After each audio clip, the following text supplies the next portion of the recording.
17 seconds. That's the difference. That is the difference between winning a game on home ice, forcing a Game 7 where you could potentially win your second Stanley Cup in 3 years, or one of the quickest turnarounds in Stanley Cup final or sports history. The Chicago Blackhawks are the 2013 Stanley Cup champions. 2 goals in 17 seconds, the tying goal from Brian Bickle, and the game winner from a gloveless Dave Bolin. Dave Bolin was all like, gloves? Ain't nobody got time for that! And I think a lot of fans were thinking something similar heading into the final minute 30. A Bruins choke and a Hawks comeback? Ain't nobody got time for that. Actually, I can think of at least one team who got time for that. I still can't, you guys. My feels and... Can you just... Bruins fans, I know it sucks now, but you gotta admit, it's pretty ironic. After that historically amazing comeback against the Leafs, and a historic collapse against the Blackhawks. Historic because, as Matt Sitkov of the NHL and the NHL Network tweeted, Dave Bolin scored the latest Stanley Cup winning goal in regulation ever,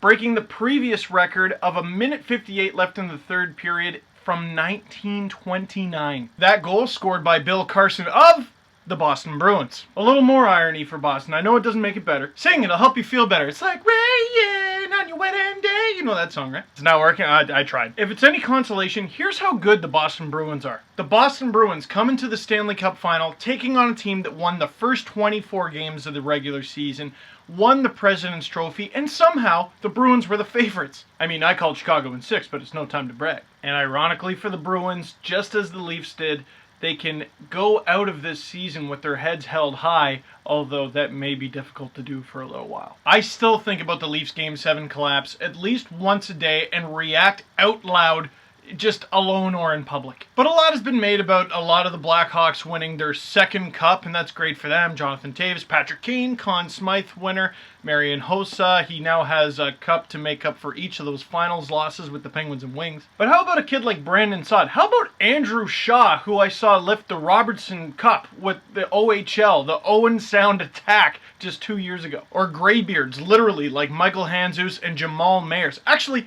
Leafs fans. Jamal Mayers and Victor Stahlberg are Stanley Cup champions. They're going to have their name on the cup. I just want you to know that. This guy, him, on the cup. And do the Hawks have the same starter as the last time they won the cup? No, they don't even have the same backup. Corey Crawford. And a lot has been made about his poor glove hand, and you know, it's only going to get worse because of the giant Stanley Cup ring weighing it down, son. Like, we've ragged on Marc-Andre Fleury a lot recently, and that's got to hurt him, but there's still got to be like a little part of him that just goes, ring, son. Like, Corey Crawford now, even if they send him down to Rockford or whatever their AHL team is, can be like, yeah, but I have a ring that's worth more than the team bus. It's like, yeah, I suck now, but I used to be good. Here's the receipt. So congratulations to the Chicago Blackhawks, and valiant effort to the Boston Bruins. And mandatory reading from Stanley Cup Chowda, Bruins Blog.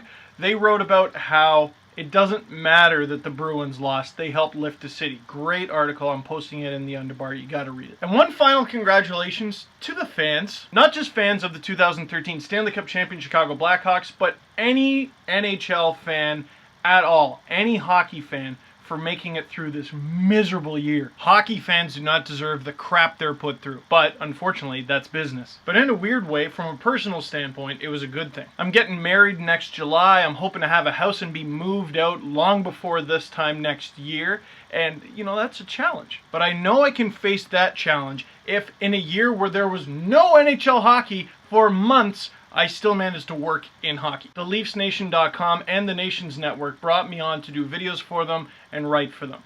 The OHL's Mississauga Steelheads allowed me to be an in-arena host for them.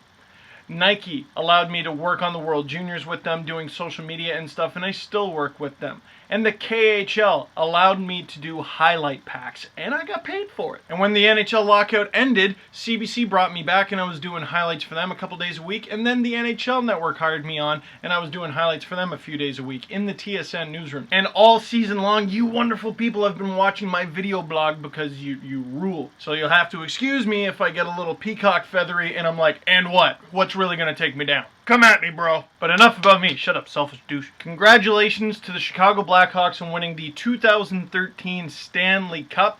and thank you all very much for watching this entire season. Now, that isn't to say I'm going to stop making videos. There's a ton of stuff coming up. The draft, free agency, the Leafs might decide to do another crazy trade, and we're aiming to do at least 2 a week. The Steve Dangle podcast, which will always be on my website, stevedangle.com, and I'll pop them on theleafsnation.com too. In the Underbar, we recently did one on the Jonathan Bernier trade, if you're interested, and tonight we're going to do another one because something kind of significant happened recently. The Hawks won the Cup. And my closing question to you, because of the crazy way this game finished, what is the craziest sporting thing in any sport you've ever seen live? Something you saw that just made you go, how the poo? For me, Vancouver, 2010, overtime, gold medal game. And I'm thinking that'll only get topped if the Leafs ever win the Cup. When, not if. Optimism. Let me know. Thanks for watching. Check out all the stuff in the Underbar, and I'll see you after the draft.